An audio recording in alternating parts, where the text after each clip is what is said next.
Welcome back. We're again in the studio with Walter and Sonica Veith. We've just learned about your first evangelistic series with Francois Duplessis and all the things that transpired, how much opposition you had. And you were doing this all while you were in debt, weren't you? Yes.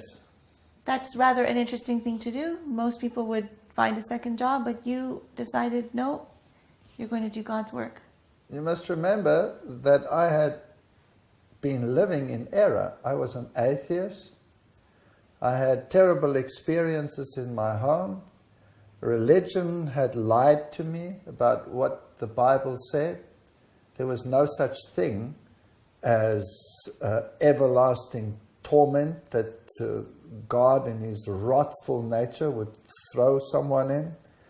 Coming from an atheistic experience, when I read books like Dawkins, The God Delusion, where he hates God with a passion. And I think to myself, but that was me. And I read his books and I see why he hates God, not because of what God says, but because of what theologians say about what God says. I was driven. I had to help people to get over that mindset. God is not what the world says out there. God is worth following, and truth is worth unearthing. So what happened with your university? You were in university, you were working as a professor while you were doing this evangelism? Well, how did I become a professor in the first place? That's quite a miracle. I mean, I'm in the zoology department. Zoology departments don't employ creationists. They just don't. You're either an evolutionist and you have that mindset, or you're not a zoologist. So I was merely relieving when I was appointed at the university, and it was a temporary position. And for a while there, I actually went and taught in a temporary position in another university when that temporary post was no longer available. And so at one stage they phoned me and said, there is a lecturership available, which was quite a step down for me. I mean, I was senior lecturer before, now step down. And they said to me, apply, you'll get the position because, you know, you've worked for us now and things work well, and come and apply. So I applied for it. And the professor said, piece of cake. And then finally, he phoned me and he said, sorry, not piece of cake, because things had changed in South Africa and we had affirmative action. That meant that I wasn't of the right race to be appointed. So I lived with that, and then the next thing that happened was he phoned me back and he said, on the list you were secundus, that means you were the second, because we first had to give the opportunity to set the record straight in South Africa. But that person declined because the salary was too low. So you're the next in line, would you accept that salary? Well, I had nothing, so any salary was fine. So I said, sure, I'll accept that salary. So I was appointed as lecturer. And being academic all my life, I got involved in research. But my point was, what kind of research was I now going to do? Because my research was purely phylogenetic, it was physiology, but it was based on evolutionary principles, and I wasn't going to do that anymore. Now, fortunately, as a comparative physiologist, you can get involved in any type of research using animals as a model. So I wanted to become involved in research on nutrition and health using animals as a model. Why did you get interested in that field, nutrition? Well, it's a long story. When we became Seventh-day Adventists, when we were baptized, we knew nothing about spirit of prophecy. Both of us, we were baptized, knew nothing about. Nobody told us anything about spirit of prophecy. I didn't know what it was. And then one day, while we were still on the farm, there was a colporteur who used to come by between two cities, Port Elizabeth and Cape Town, and we were sort of in between, and he would come by and he'd give us some books, and we had all these funny books, but we didn't know what they were, Ellen G. White and stuff like that, so we just put them down there.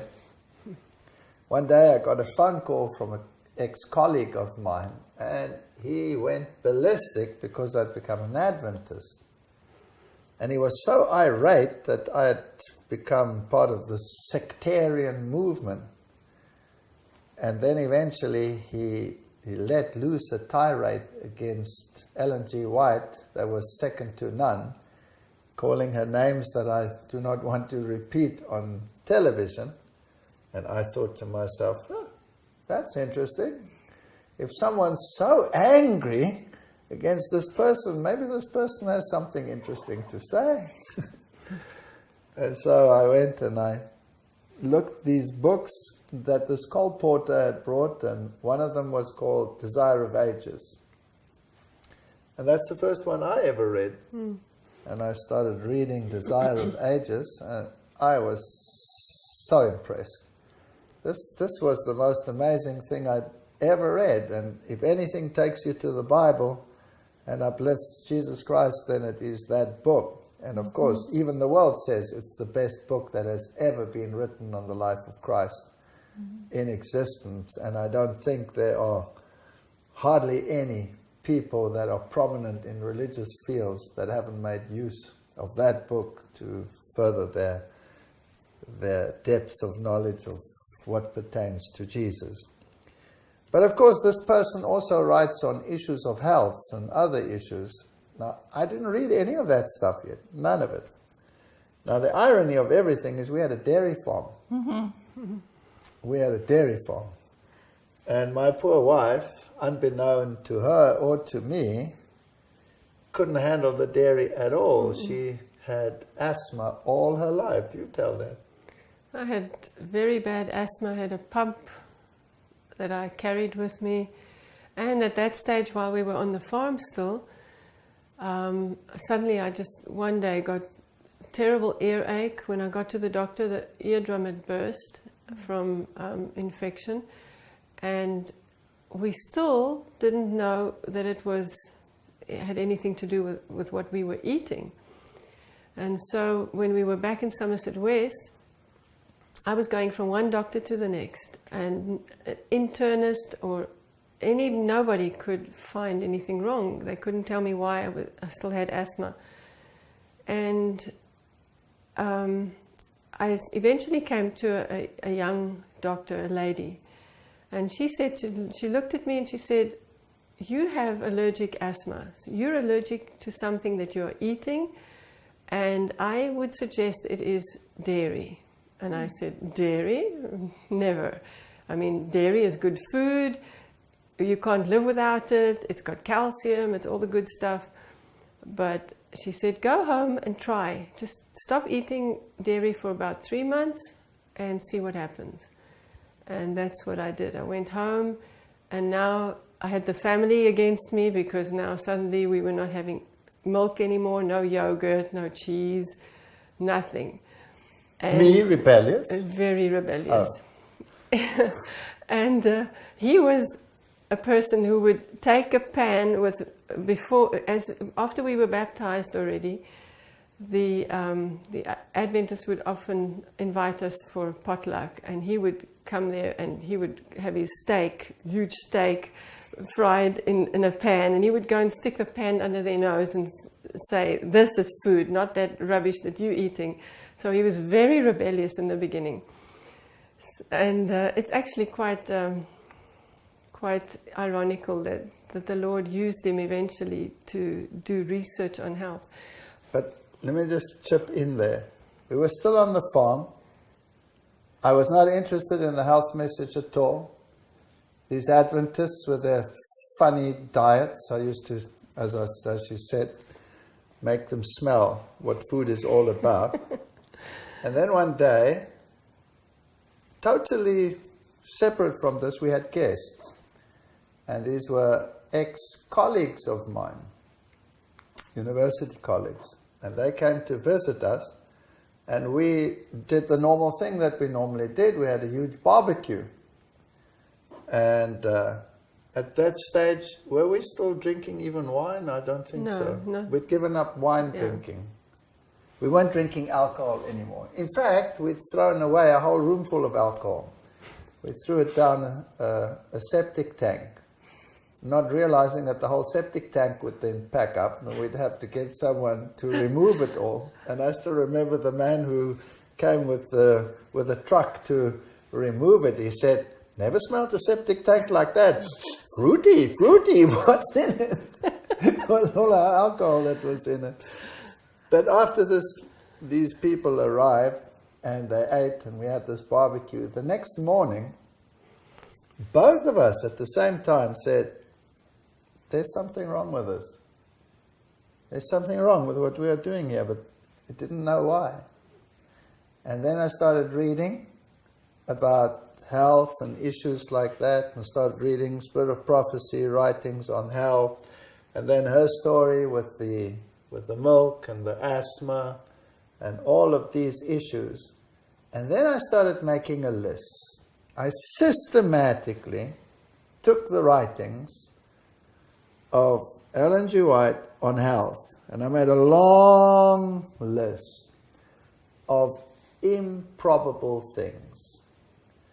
You shouldn't eat this, you shouldn't eat that, we weren't designed for animal proteins, and the Bible says, "I give you every seed-bearing plant on the face of the whole earth, and every tree with fruit on it, and it shall be yours for food."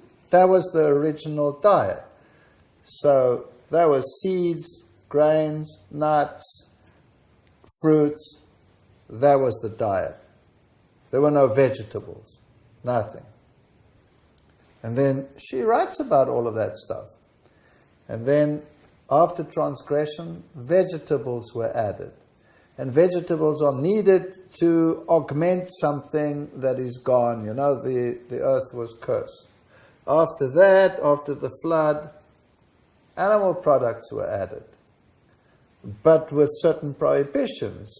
No blood, no unclean animals. So I first started off with that, right? My unclean and clean animals. And I thought, well, there must be a difference between the two. Why is this one clean and why is that one unclean? And there's fascinating research that has been done, that when you take extracts of unclean animals and you do experiments with plants and the growing rate of plants, where you add the unclean extract, they're suppressed. The whole plant is suppressed, the growth, so it affects the genetics. And the unclean animals and the clean animals, there are vast differences in the growth rate, so it does affect it. One of the first questions I asked is, well, what's wrong with animal protein? The first thing that comes to mind is, protein is protein. Who cares? You're going to digest it and it's going to end up as amino acids. There can't be any difference between a plant protein and an animal protein. They're both made of the same thing. And then I started doing research on the proteins. And I took all these writings as a guide. And I made a long, long list of all the strange things. And all of a sudden, as a lecturer, I had many students, and they were interested in what I was doing. So I had them do experiments. And I'd say to them, all right, we'll do an experiment.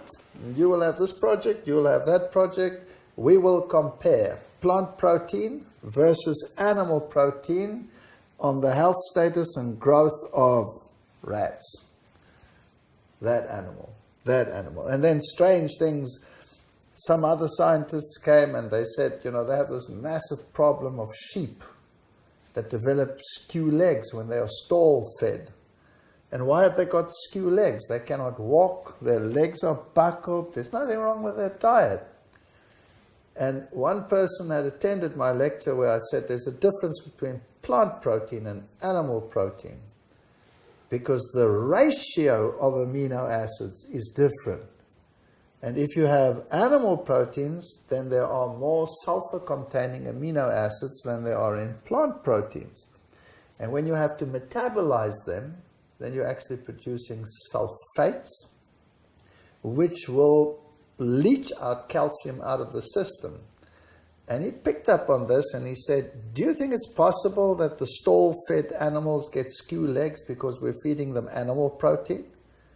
And I said, absolutely, that's what's happening. And he says, nah, this can't be. But he got intrigued and got involved, and eventually we applied for funding. And the government funding said, we won't fund that. There's no difference between proteins. Plant protein is plant protein and animal protein is animal protein. We will not fund such nonsense. So I went to my university and said, the government doesn't want to fund it. Will you give me a grant? They were reticent, but they gave me a little grant. And this other place, which was a experimental farm, they gave a grant. And so we started our research. Now what they feed stall-fed animals is fish meal.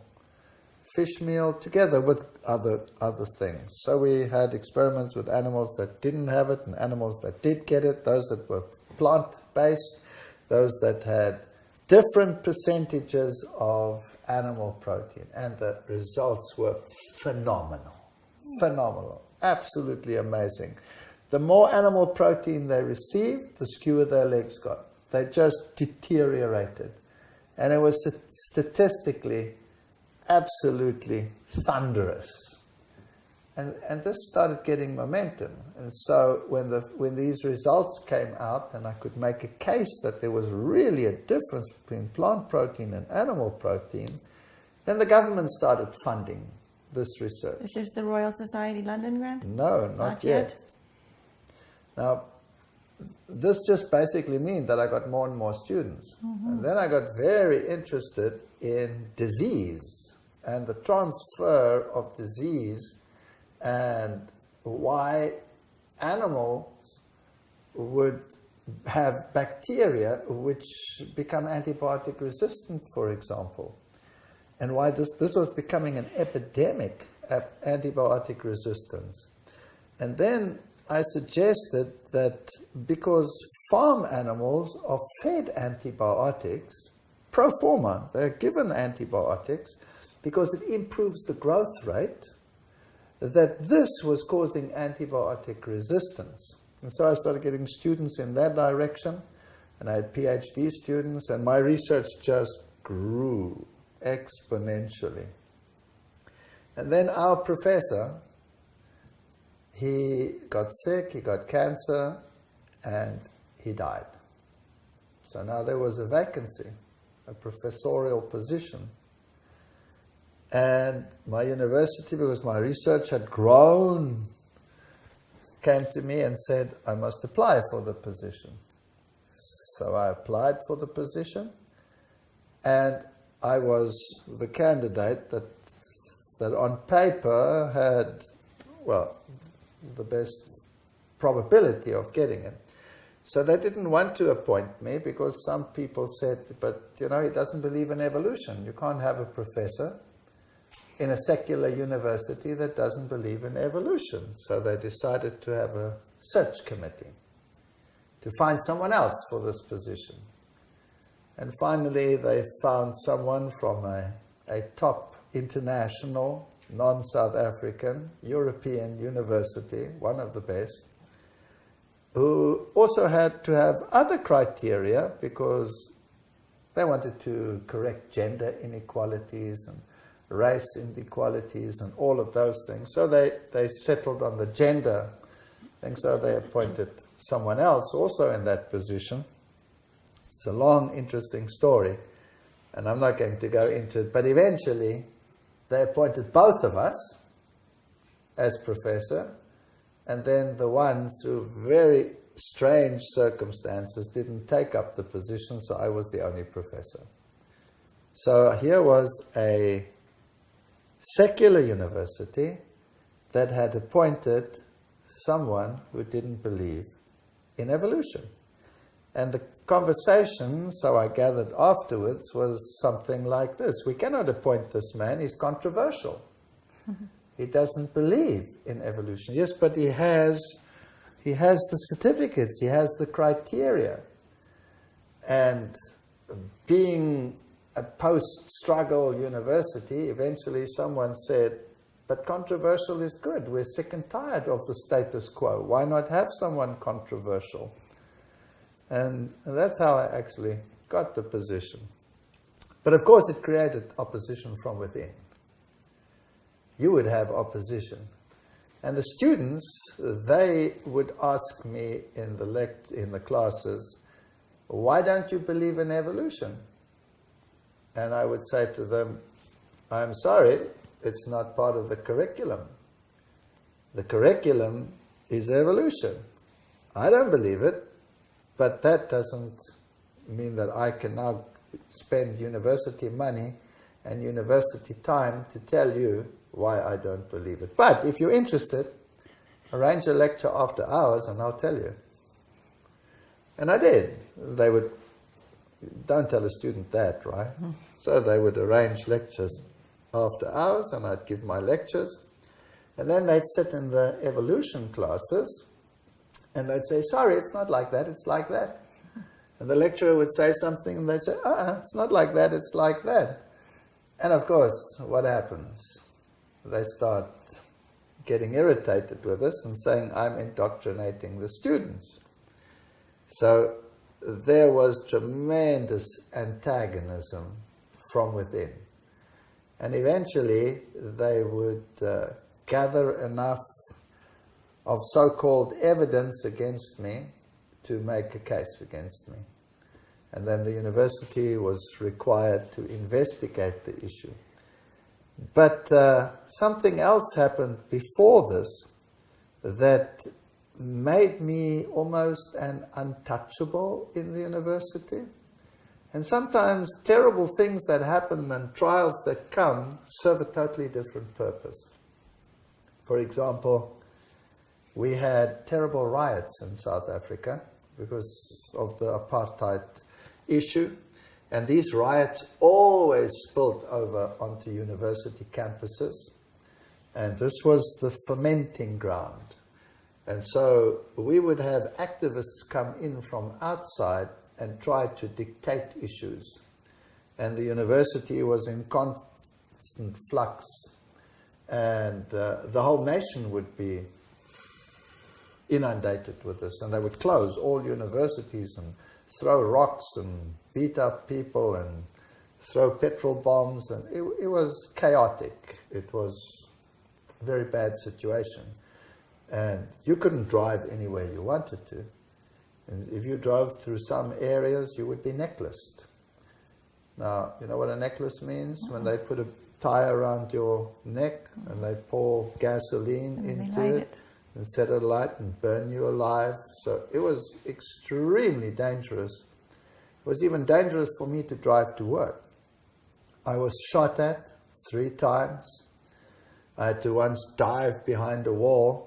On the university campus, there was a huge riot and the bullets were whizzing past me. And it was very, very dangerous. I was once involved in a drive-by shooting because there were a new economy was developing and the taxis had to now take over the transport system and transport hundreds of thousands of people, and buses were transporting, so there were wars between taxis and bus companies. And sometimes people in taxis would drive past buses full of people and they would kill everyone. They would just shoot indiscriminately into the buses.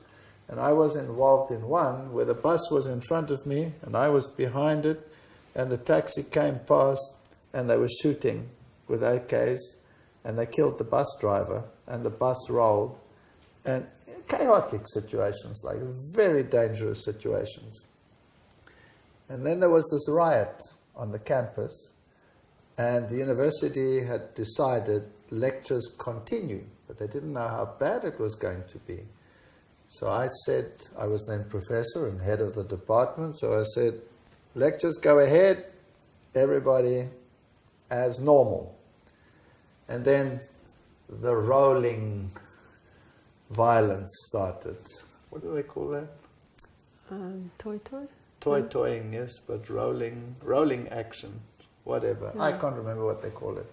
Rolling mass action. Mm-hmm. That's when they come and they rhythmically come through. And if they found then people in the lectures, they would beat them up. They would hit them with baseball bats, they would smash knees, they would kick the ladies in the faces. They were terrified of this. And before you could do anything, they were in the building. They were coming in the building. And I saw they were coming, and it's thousands. There's nothing you can do. There's no way you can get out. That's it. They're going to come through the building. And they're going to open the lecture halls, and they're going to drag the students out, and they're going to beat them up. And I'd given instructions.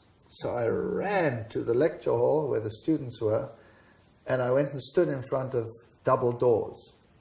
Now, these double doors are just normal double doors, as in the studio, in fact.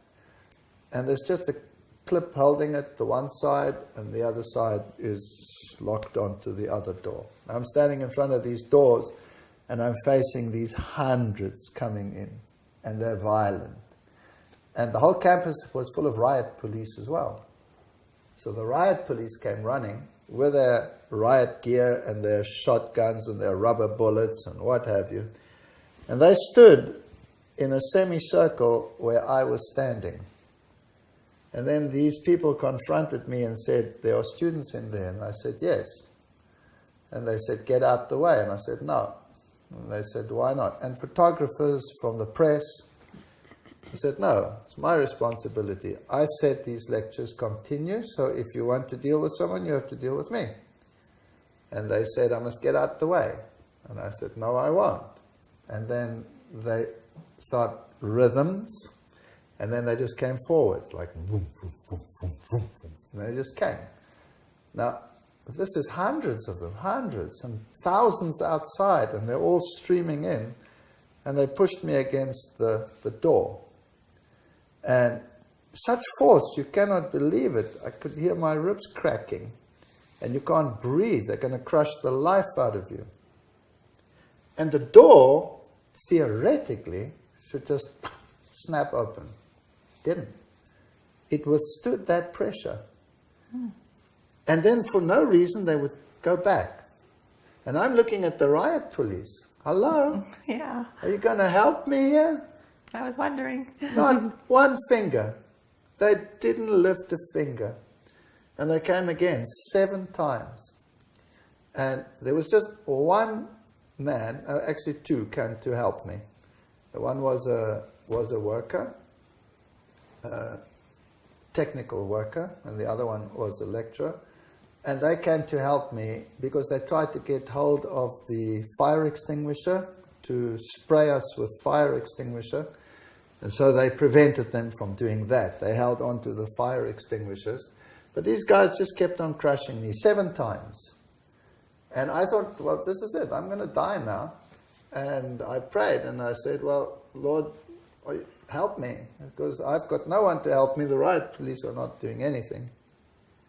And then all of a sudden the leader said, ah. And they walked out. The whole lot just turned around and they walked out. And they went into the next building and smashed it. They took microscopes and expensive equipment and just threw it out of the buildings and beat up students. But nothing happened to my students. You were very popular as a result of that, I think. I was untouchable. Untouchable from then onwards. But it only lasts for a while, right? And so the trials started coming when they had this first case. And I don't know what they'd done, but they had a long list of grievances. And so the university appointed a commission. And this commission had flown in to investigate it. But I didn't know what the grievances were. I didn't know what the situation was. And the one colleague of mine, he was the one who had the list of grievances. Now I'm sitting in my office, and the commission is meeting over there. My secretary is opposite me in another office, and the other colleagues are around, and I'm waiting for this to happen now. And so finally they call him for witness. He comes up to my secretary's office, which is just opposite mine, takes a breath, and he falls over. Unconscious. And this is a young man. This is the man who opposed you. Well, they were all, but he had the list. The list. Yes. Falls over. There he is. Unconscious. So they call the paramedics. The paramedics come. They rush him out on a stretcher, wheel him out, off into the ambulance. He's gone. So the commission says, well, we've all flown in now. What's going on here? So the only thing is they have the list. So they decide to carry on with the proceedings. So they call me in, and they say, well, this is a grievance. You indoctrinated the students to do this and that, or not to do that, or to believe not this and that and the other. And I said, excuse me, it wasn't like that. And they had witnesses. I said, no, it wasn't like that, it was like this. Well, no, it wasn't like this, it was like that. Now, who's right? So I said, well, I have a solution. Why don't you get the whole class? Why call one witness here and one witness there? Get the whole class, and they can tell you whether this is so or whether this is not so. So the whole class was called, and they were to witness then. And I was exonerated. So the whole thing came to nothing. And the next day, he was back at work. They couldn't find anything wrong. But at exactly that moment, here he was, unconscious. And that's quite an experience. Another experience I had while all this was going on is there was another riot. And I was in the Senate building at the time. The Senate had come together. Now that's all the professors and the leaders. And it was a wage dispute, but it had nothing to do with the university. It was a government issue. But as it always is, they take it out on the lowest denominator, so they took it out on the university. So they were surrounding the building, and everybody was thinking, that's it, we're all going to be destroyed here now. This is the end. And they'd surrounded the Senate building, which had very high glass windows. And then I suggested that somebody speak to them as a sort of intermediary, and the lot fell on me. So I went to speak to them, but now I'm coming to them and they're on the other side of the glass, and I'm trying to speak to them through the glass. And I'm telling them, it's not the university's problem. If they have a problem, they must go and riot at the parliament, because it's a parliamentary decision, whatever it was, wages that had been cut or something. But they were violent. The building was completely surrounded. None of us could get out. And then they started rhythmically hitting the windows. Now, you know what it's like when you add rhythm to a building or to a bridge, it can collapse.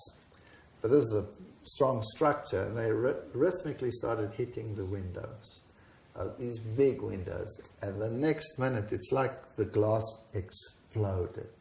Just, it came down like rain. And all of a sudden, there was nothing between me and the crowd. Nothing, no protection. And I faced them. And for momentarily, because all this glass came down, they were shocked into silence. And with this, all this crowd came running around to where I was facing these students. Or I don't believe it was students. It was rioters brought in by the busload from outside. And I was facing them. and there was nobody around me except this. And now I'm trying to reason with this person. It's impossible. You cannot reason. It doesn't happen. It doesn't work. But using this opportunity, because everybody was facing me now I'm saying prayers in my head. This is a serious situation. The senators used the back door to get out. To escape. They all escaped. Here I'm standing. And then some realized that the senators had all left the building and they tried to prevent it. So they all ran round to the other side of the building to prevent it. And there was nobody in front of me anymore. And I just calmly walked out of there, back to my office. Nothing happened. So I had all these fascinating experiences, and they strengthened me and strengthened my position. Eventually it did get so far that they had another commission, and it was very unsavory, because there were accusations that my students were being intimidated, that some of them had unplugged the refrigerator so that the students' work would go to, be destroyed. And there were accusations against some of my students of impropriety. And the whole thing became very unsavory. And then in the final commission, they decided that the complaint was, you cannot be a scientist and believe in God at the same time. You see, what had happened, in the course of all this research that I was doing, it became so big that the Royal Society in London had granted a grant to the university, which was given to me. I was the only biologist in the country who got a grant to further reconstruction and development. And this was huge money and huge prestige, because it involved the dukes and the Royal Society and the Lords of England, and financial liaisons between Cambridge and Oxford and South Africa. And I was right in the middle of this, and I was funded with a lot of money. And this creates tension and jealousy, and in academia these things happen. And so some of these pressures then came to the point where you cannot be a scientist and have this huge quantity of money at your disposal and believe in God at the same time. And the commission eventually decided that that was unconstitutional, because then you are saying that religious freedom doesn't exist. You're entitled to believe in God. So they actually told me that I can take my university to court for allowing such things, but I didn't want to. So I resigned, but they graciously declined my resignation. But I said I no longer want to be in the zoology department. But my research was so medical at this stage that I just transferred to the medical department. And so for the last few years of my academic career, I didn't have the evolutionary pressure on me. You wrote a book on health, Diet and Health, Scientific Correct. Perspectives. Tell us more about your dairy research. Yes, well, the dairy research actually started with you, right? Yes. I remember I told you about The asthma. the asthma, and I went home and I started making other kinds of milks, nut milks and soy milks, and I improved within 6 months. I no longer used my pump. I never had asthma after that again, ever. And that actually got him, because he was a little bit behind me in the health thing, because it was difficult for him to make the change over, and the food didn't taste the way he was used to. So it was a bit of a challenge for him. But after he saw the success, and with my asthma, he decided he's going to really research this and use it at university level. And I had a student who was a PhD student, so we started dairy research. And we got in with the medical faculty of another university, and we started a project with vervet monkeys that were very close in their physiology to humans. And we fed some, the normal grain varieties, as a diet, and added dairy to the other, and had a look at what the effect of dairy was. And it was absolutely phenomenal. It was such a huge project that this student actually became a postdoctoral Harvard fellow and went to Harvard. There are only a handful in the world that are chosen for that.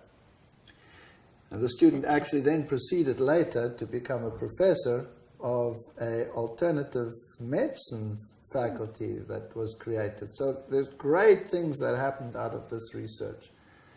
And the Royal Society was very excited about it. And so I was very involved in dairy research. And I was fascinated that the Spirit of Prophecy wrote and said that it was in the writings that dairy was never part of the original diet, and that eventually it would be excluded. And that cheese was totally unfit for food. So, of course, I then decided that we need projects to prove this, right? And I had so many students, everyone needed a research project. So I'd had them all on these different aspects. And I would say to the students, all right, this is what I want you to do. And then I'd say, I predict that this one will be the best one, and that one will be second best, and that one will be the worst. And the students, of course, were rebellious. Never! Won't be like that. And then when the results came out and the blood parameters were all analyzed, and the hormone levels and all the parameters that go along with health issues, they were stunned, because it was always exactly like that, or combinations of things, and I used all of this information and tested it empirically. And eventually the students started saying, this man is like a prophet. He's telling us ahead of time what the results are going to be, and we don't want the results like that, but they're actually working out like that. Now, this was the list that you had prepared. That's the list. Yes. And didn't you systematically go through each item? I went through each item and planned research on the basis thereof. But you don't have time for everything, right? And I was writing my book. At that stage, I was writing the book, Diet and Health, Scientific Perspectives, and I'd included all of this research. But there was one aspect that intrigued me, and that was that Ellen White writes that the combination milk and sugar is bad for you. Mm-hmm. And I didn't have time to get a student to write this, to do a research project, because I was busy writing the book, and all the places were occupied, and I don't have another year to wait for the next intake. I want the information, and I want it right now. So I did a massive literature search, and in those days, computers were in the beginning. It's not as easy as it is now to do a literature search. It's major work. And I could find nothing. I spent hours and hours, and I had research assistants paging through all the abstracts to see whether there's any research that's been done on this. Nothing, but nothing. And so I'm sitting there in my office, and I'm saying, well, everything that I'm doing is working out exactly like I've read, but I really need this information. So, God, could you help me find something on this? I really need some information on this issue. And the next thing, I'm sitting there and telephone rings. And it's the professor of physiology. And he phones me, and he's a total flap. And he says, you know what, I've just had a problem, because the students are supposed to come to a lecture that I've organized for an outside researcher, but I forgot to tell them. And these students, many of them, of course, run different courses, and quite a few of these students were also in my courses, zoology.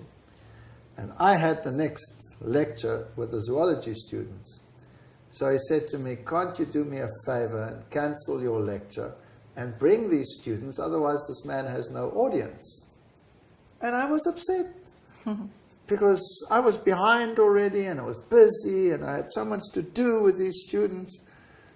But you have to be amiable, so I said, sure, I'll do it. And I was really upset. So when my lecture took place, I went to the students and I said, we're not having this lecture, we're going over to another lecture, so come, all of you. So we went across, so the man had an audience and I was irritated sitting in the back and wasn't really interested in what he was saying. And then he said, I was doing research for a chocolate company.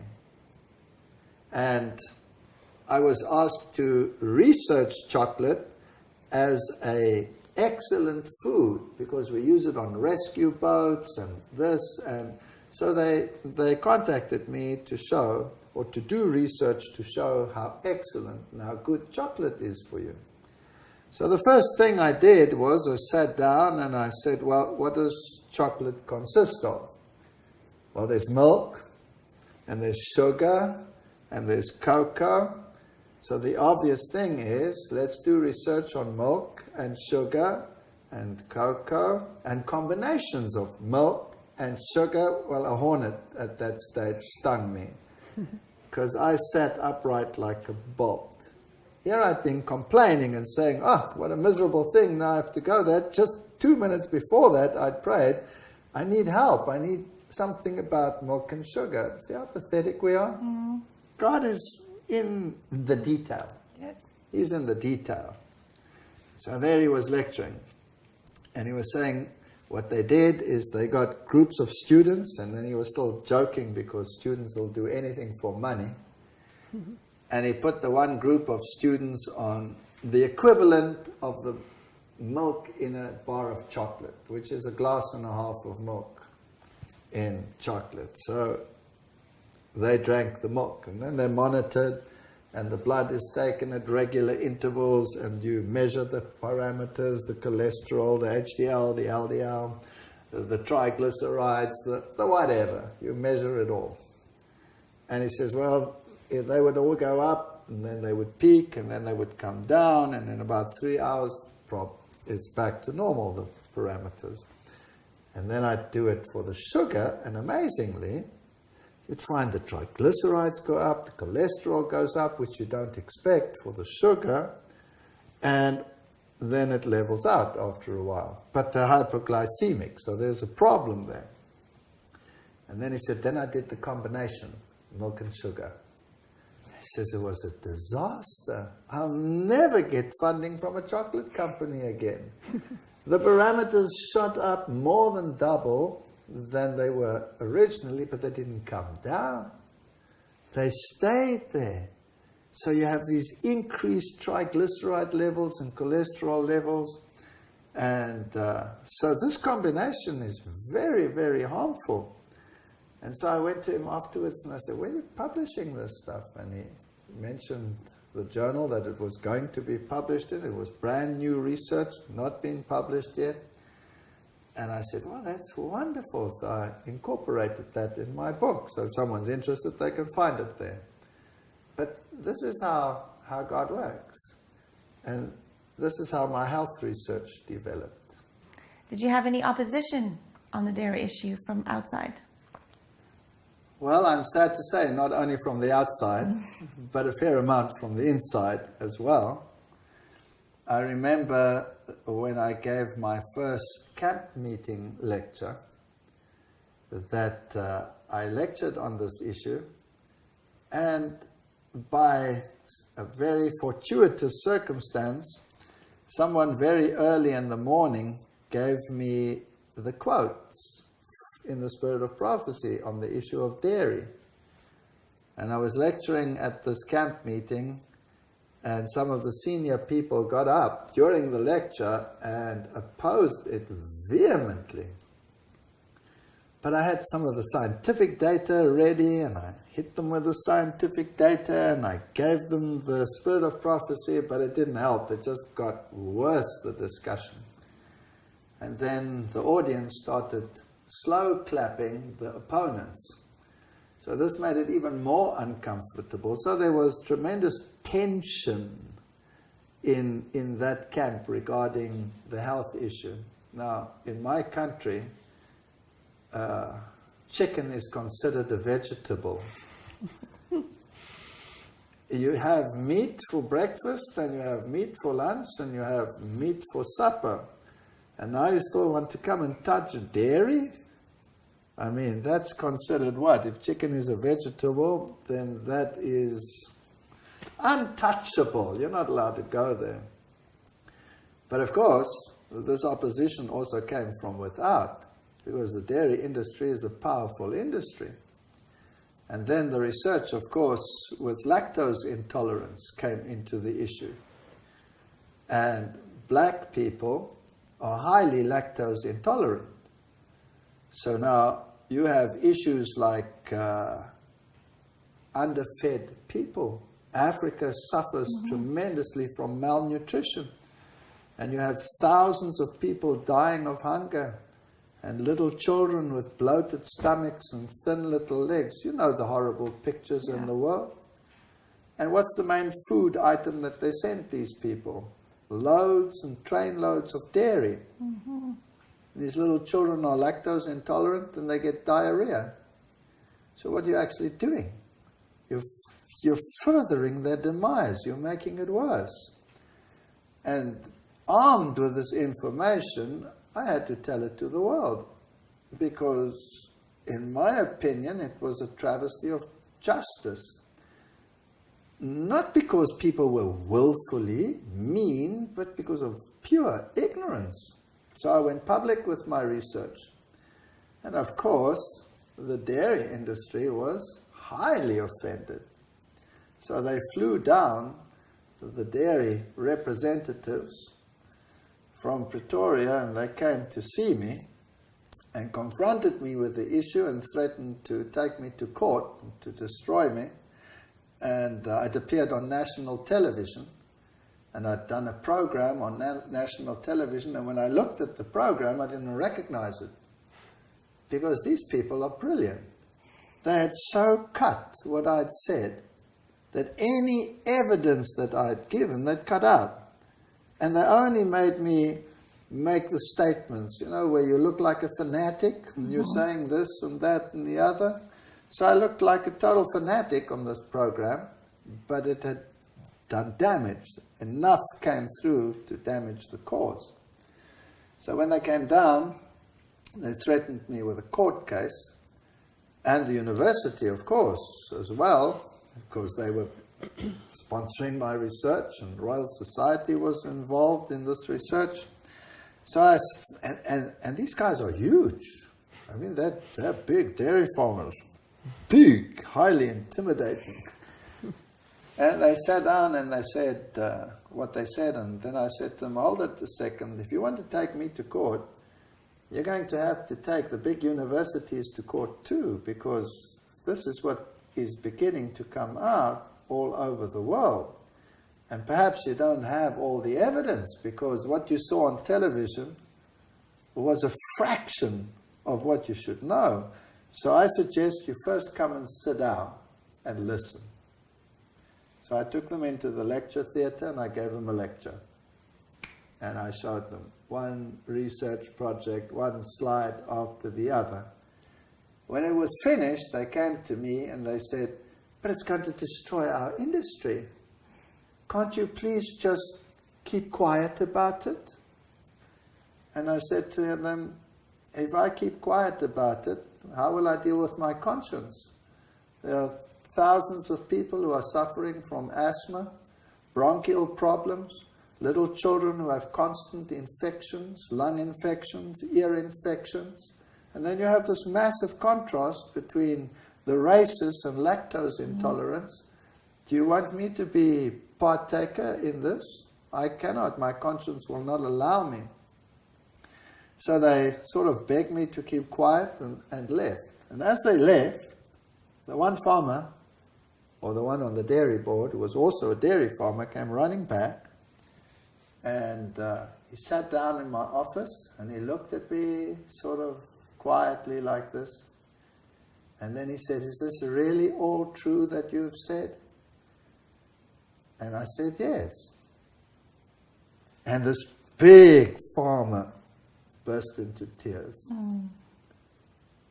And he said, "Every single thing that you have mentioned, my little girl has. And she's so sick. So I have been doing the best I can, and this is the result." And I said, "Well, try it. Give her a new lease on life." And he left. So this is emotional research. And wherever I went in the world later, I was tremendously opposed on this issue, not only from outside, but largely from inside as well, from high levels inside. So I always came up against this brick wall. So from then on, my life became one of battering ram. And it's not easy, but truth will have to triumph. I think every time you touch someone's plate, it becomes personal to them, and it's an emotional link. And people like what they eat. They eat it. They want to take pleasure in it, and so it can be hard to give up these things. Were you the first one that promoted veganism in your country? I was the first one that promoted veganism in my country. But when I went overseas, I didn't expect quite such a backlash. And in Europe in particular, I mean, some of these medical practitioners, they would bring their own PA systems and shout me down and tell me to go back to my bush where I come from. And I was also talking about prion diseases and other diseases that were coming. And they would shout, prion disease, who's ever heard of prion disease? Go back to your bush. And then, of course, 4 years later, all of this actually hit the world. Yeah. And these issues, antibiotic resistance, the dairy issue, this all became public knowledge. And today we have massive industries, soya milk industries, alternative milk products.